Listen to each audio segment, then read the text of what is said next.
Hi! In this video I put together a couple of clips from the videos I post on my Patreon page. I'll talk about color mixing, portraiture, share my thoughts and give you some painting tips. Hope you'll enjoy it.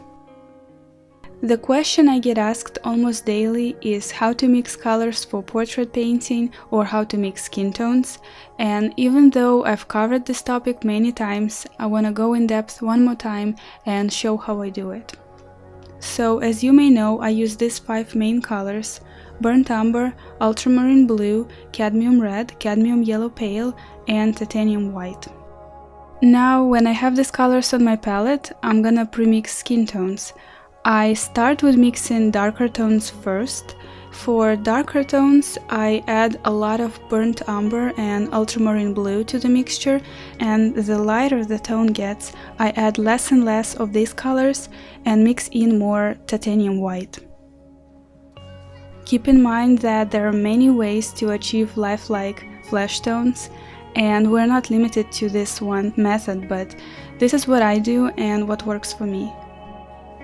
You'll see me adjusting the colors a lot, adding a pinch of this color, a bit more of that color, and so on, until I'm satisfied with the tone.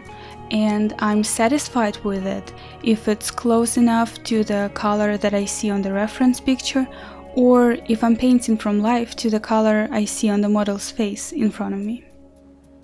Overall, I'm going to mix about 6 tones, from the dark ones to the light. Darker tones are the colors you see in the shadows, midtones are the most neutral medium colors, and lighter tones are the colors that you see where the light hits the face, excluding the highlights. This is pretty much self-explanatory, but I thought I'd mention it anyways. I'm sure you are familiar with the color wheel, and if you aren't, I'm gonna explain how you can use it, at least in this one way.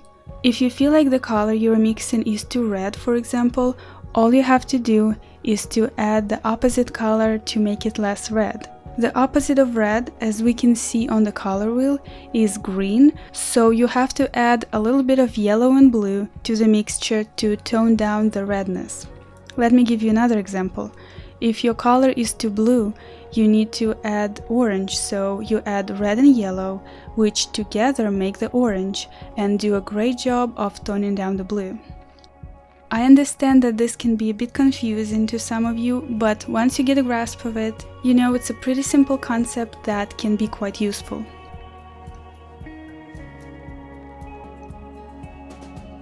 As you can see, I leave these clean leftover colors here on the palette, and that's because I'm still gonna use them and add some of those colors to the main mixes to create more variety. Here's the palette, that's what it looks like, and in a moment I'll show you what it becomes later.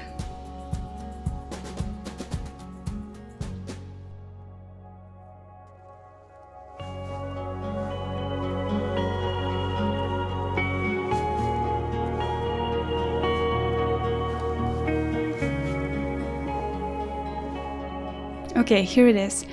It's way messier now, and this is how my palette looks like in the process.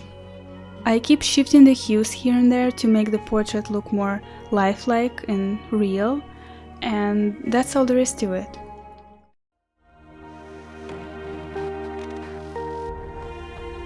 For the sake of simplicity of this demonstration, I'm gonna put the reference right here close to our painting surface.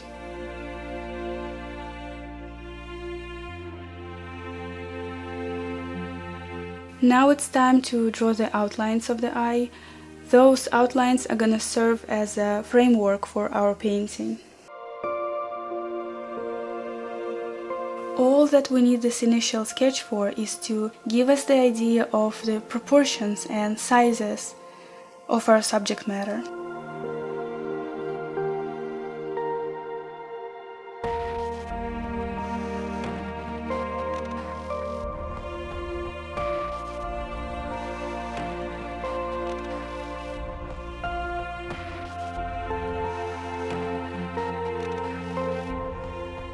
Now when we're done with that, let's start painting.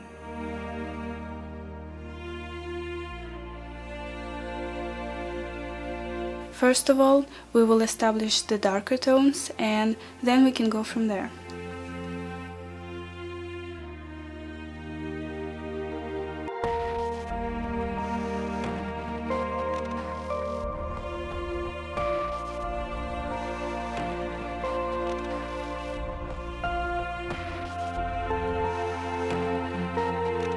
You see me using different brushes, and that's not only predicated on the fact that sometimes I need a smaller brush, sometimes I need a bigger one, but also, let me give you an example.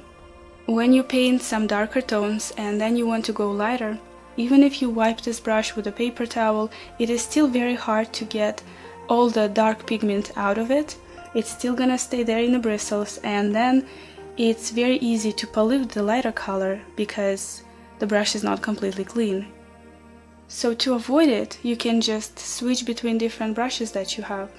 And you can even use some of the brushes for only darker tones, some of them for the lighter tones, or some of them for like very saturated colors. I don't know, like find what works for you. All I'm doing is giving you this suggestion.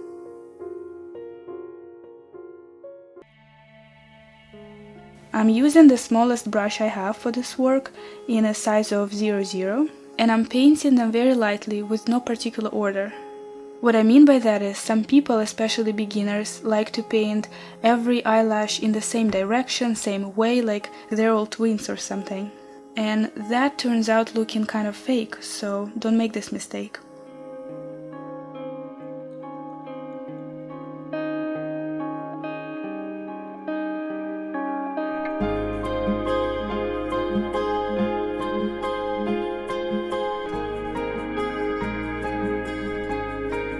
Lower eyelashes are usually lighter, so I'm using some brownish colors to paint them.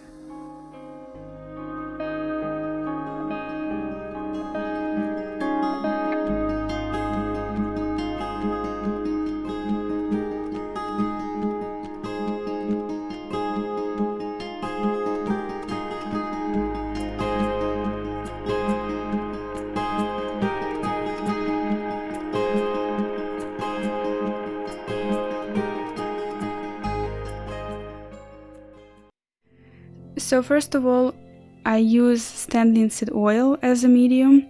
I like liquid as well, but I only use it when I want to speed up the drying time for backgrounds, abstraction, and things of that nature. I never use it for portraits because in this case I want my paint to stay wet for as long as possible. Stand linseed oil is not the most slow drying medium out there, but it works great for me, so I stuck with it. I don't add any medium or paint thinner during the color mixing stage, simply because the brand of oil paint that I use has a great consistency to begin with. It's creamy and not too stiff. Most of the professional, or rather artist-grade oil paints will be like that. Gamblin oil colors, Nevskaya palitra, which I use, etc, etc. You might have noticed that I have been painting on frosted acrylic panels. This painting is not an exception. These panels have a pretty smooth surface, which I love, but it is also frosted, so it has some roughness that helps to create a stronger bond between the paint and the surface. What else can I say about it? I will also mention that if you are transitioning to painting on smooth surfaces, aka wood, primed paper, some kind of panels, etc., from rough linen canvases, you will probably miss that texture that canvas gives you at first. That is what I felt when I first tried working on primed paper, I believe. It's been a while though.